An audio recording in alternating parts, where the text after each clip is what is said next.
Good morning and welcome to the September 1st meeting of the Riverfront Design Review Committee. First item on the agenda is roll call. Anthony Blatt. Here. Scott Howard. Here. Brian Doherty. Paul Dudman. John Joyce. Here. Don Casperite. Jillian Robles. Present. Richie Splitt. And David Yost. You have a quorum. Thank you. Second item on the agenda is approval of the minutes. Minutes are in your packets, and in the absence of any discussion, I'll entertain a motion. Move approval. Second. Moved by Mr. Dedman, second by Mr. Doherty. All in favor? Aye. Any opposed? Motion carries. Item number 3 on the agenda is cases that have been withdrawn, and there are none. Item 4 is continuance requests, and there are none. Item number 5 is the consent docket, and just to list, it is SRCA 13-00027, R2 at 4311 Southwest 15th Street. And if there are no questions on it, I'll entertain a motion. Move approval. Moved by Mr. Dudman. Second. Second by Mr. Howard. All in favor? Any opposed? Motion carries. Item number 6 is cases for individual consideration, and item A is SRCA 160014 at 48 Southeast 10th Street in the Regatta District. Would you like to introduce the? Thank you. Sure. The existing OG&E substation at 4th and Robinson is located, as you probably know and been following the news, it's located in the proposed convention center site. So this case is to relocate that substation to a property owned by the city. The city is doing a land swap with OG&E to relocate this facility. It's right adjacent to the pull-apart yard, right next to I-40.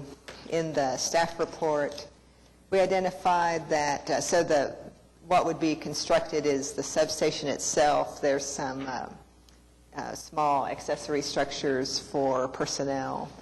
There's fencing. The fencing, because of utility regulation, is required to be a certain height. It's also required to have barbed wire on the top.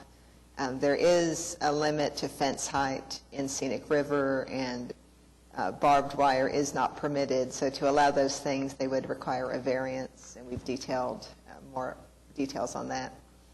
In the report, there are a lot of guidelines in Scenic River about opening up views to the river and screening various uses in various ways.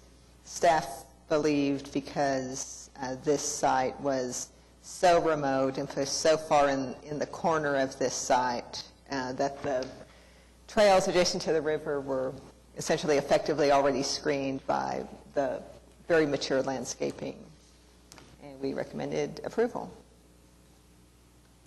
Is the applicant present?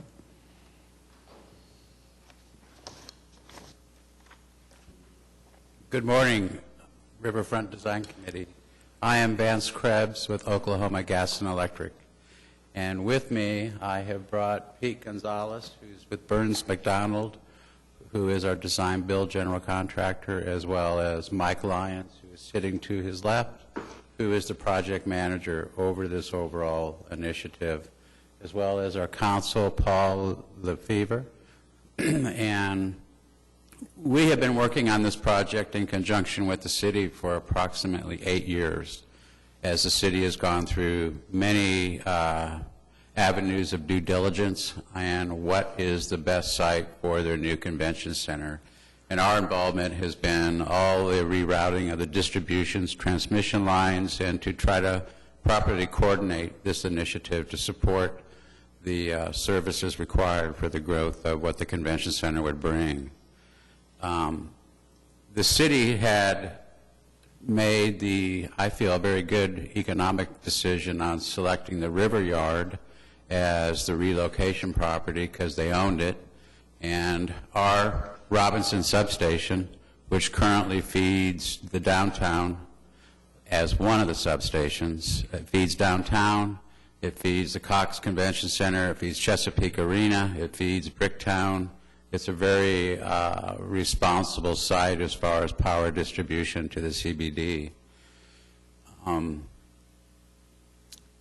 the city selected this site, we were notified that our footprint of our Robinson substation fell where the convention center was proposed to go.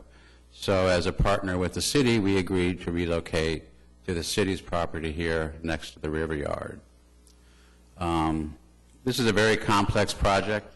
There is major rerouting of distribution lines, transmission lines, as well as getting the new substation up and operable for our deadline, which is October 21st, is end of October of 2017.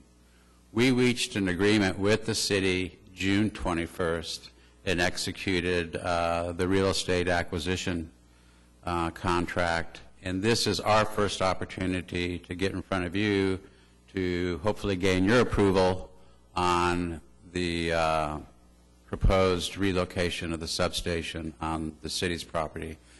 We are going to be doing a quit claim deed of our property, and the city will do the same with their property. Our schedule is very intense. This is a major milestone today to gain your approval, because we are very aware that you guys meet once a month, and we're on a critical path. So is there any questions you may have for me? I do have a question. How will you access the site? Will it be on Santa Fe? East of It'll be an access from the south, right there, which is off of 15th Street, and then it will also be up above, which I believe that's 5th Street, Okay. 9th Street. In one of the graphics I saw, it was kind of hidden. I mean, it wasn't legible. Yes, this graphic. It says something about a bridge access to the site. Yeah, that's over that outfall area, Okay. part of the drainage. So is that in the future, or will that be part of this? That bridge is there today, Well, there's a railroad bridge. right? And then there's another bridge for your biking trail, correct? Well, I don't think there's a vehicular bridge No. south of the railroad tracks that goes east-west. It's kind of like right along your yellow line there, B, A, and F. I Maybe believe if you it's- go to, slide A, you'll be, that bridge? Well, I'm not sure. The label, go back to the other graphic, right above that yellow line, it just says Bridge to Project Site. Right, that's railroad, correct? That is railroad. Right, we That's have to what I'm bore talking under, about. and this is a very time-consuming effort on gaining the right-of-ways. We have to bore under Shields. We have to bore under the railroad that's going north-south. We have to bore under Interstate 40, as well as we have to bore underneath the railroad that we just were talking about. So there's timelines associated with that. So there are no additional bridges being proposed? No, sir. Any other questions? So I will make the motion to approve this subject to approval from Board of Adjustment for the fence heights and fence conditions. Moved by Mr. Doherty, second by Mr. Dedman. All in favor? Any opposed? Motion carries, and I believe we need to make a recommendation to the board. To provide a recommendation for approval to the Board of Adjustment for the variance for the allowable fence height and fence material regulations. Moved by Mr. Doherty, Second. second by Mr. Dedman. All in favor? Any opposed? Thank you so much.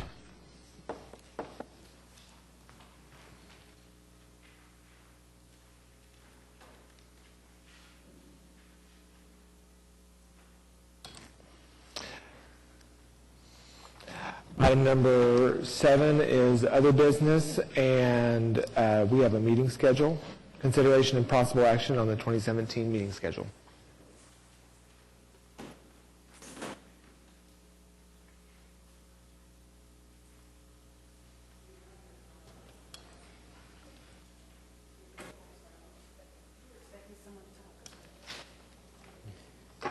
In anticipation of a maybe lighter fall schedule, we decided we'd go ahead and get this before you.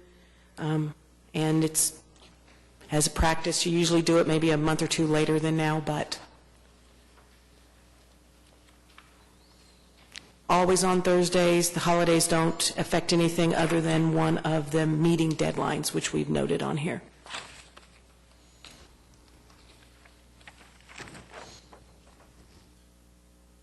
Do we have any comments or questions on the schedule? Do we need a motion on this? Yes. Move approval of Moved by Mr. Dedman, second by Mrs. Robles. All in favor? Any opposed? Thank you. Motion carries. Thank you. So item 8 is communications. We have 2 items under administrative approval report. Item S, RCA 16-00012 at 3232 West Reno Avenue, and SR 16-00015 at 200 Southwest 10th Street.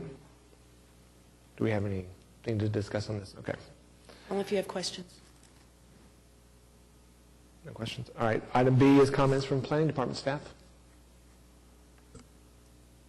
It looks like we don't, it currently looks like we have no cases for October. Okay. That could change, but right now, no. Okay. Comments from the committee members? Our next potential date, if anything gets put on it, will be October 6th. And with nothing else, I'll entertain a motion to adjourn. Motion to adjourn. By Mr. Howard. Second? In a second? Second by Ms. Robles. All in favor? Motion carries. Thank you.